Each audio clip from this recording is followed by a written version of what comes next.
Hi, this is Lino Davis, and today I am talking to you about how to see sustainability. So first, let's start off with the definition of sustainability. Sustainability is the capacity for something to be maintained over time. So for us to determine that something is sustainable, not only should we be able to accomplish that task or do that thing, whatever it is right now, but it should be able to continue into the future. So based on the resources that we have now, the resources we expect to get, how much it costs to actually do this activity, will the cost of this activity change in the future? Will it be easier to do? Will it be more difficult to do? Is something about that activity affecting the environment that we're doing it in that's going to change those costs and those benefits? All of these thoughts, all these concepts have to be taken into account before we can see sustainability. And now I use the acronym C.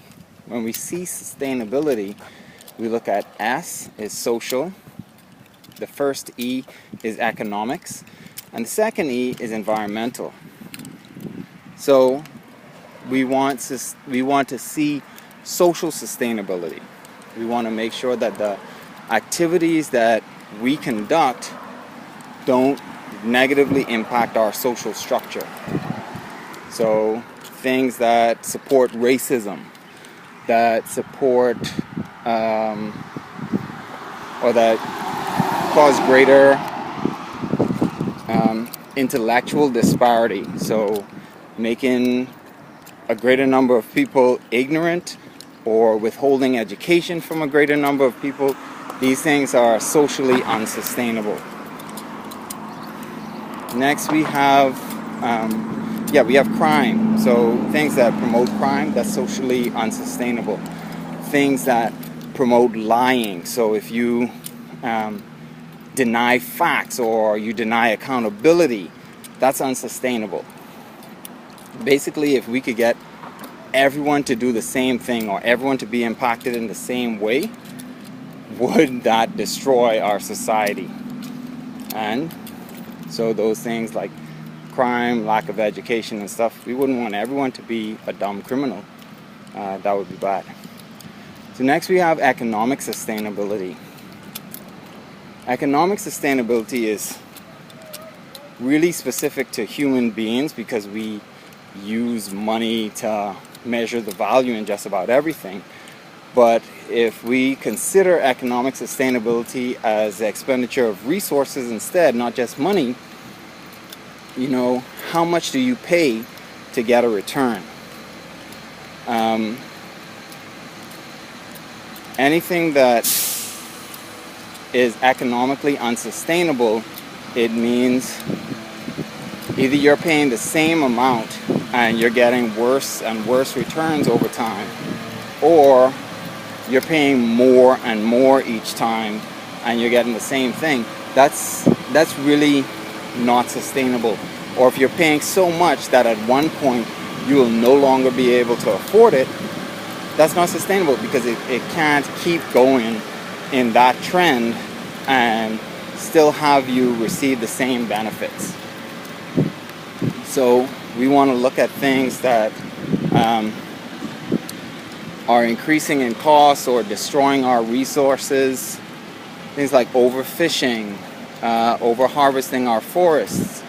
These are unsustainable economically. Now, if you think about it, something like if every time you wanted to get some mangoes from your tree, you cut down the tree and pick up the mangoes off the floor, that would not make sense. But right now what we do is we buy mangoes in the food store and those are ridiculously expensive. But what if every time you bought a fruit, you then planted that tree, the seed from that fruit? That would be way more sustainable. And that gets me into environmental sustainability. Environmental sustainability is taking into consideration how much are you degrading the environment, or what impact you're having on the environment with everything that you do. So I'm looking at things like your development. You cut through a sand dune on a beach to put in a road. That's not environmentally sustainable, because that dune that formerly protected that coastline, once you remove that and you put in that road, the ocean is now gonna pretty much disregard that road. So because of the natural environment, you're gonna lose that road. You already lost the dune, and also whatever was behind that dune that was protected before, that's also going to be lost. So your whole environment, because of one decision, you're going to lose a whole bunch of different things. And you can also take into account things like your built environment. So if you have a building in the Bahamas and you have all the walls are poured concrete, those solid walls, those are going to trap so much heat that you wouldn't even be able to exist in there really well during the summer months. And that's how some developers operate in the Bahamas, because they don't take into consideration the environment. So that's a basic outline of how I'm viewing sustainability and how we can see social, economic, and environmental sustainability. Leave some comments below, and I'll try to get back to you on how I view certain current events and how they impact our visions of sustainability. Thanks for listening, and I'll see y'all next time. Bye.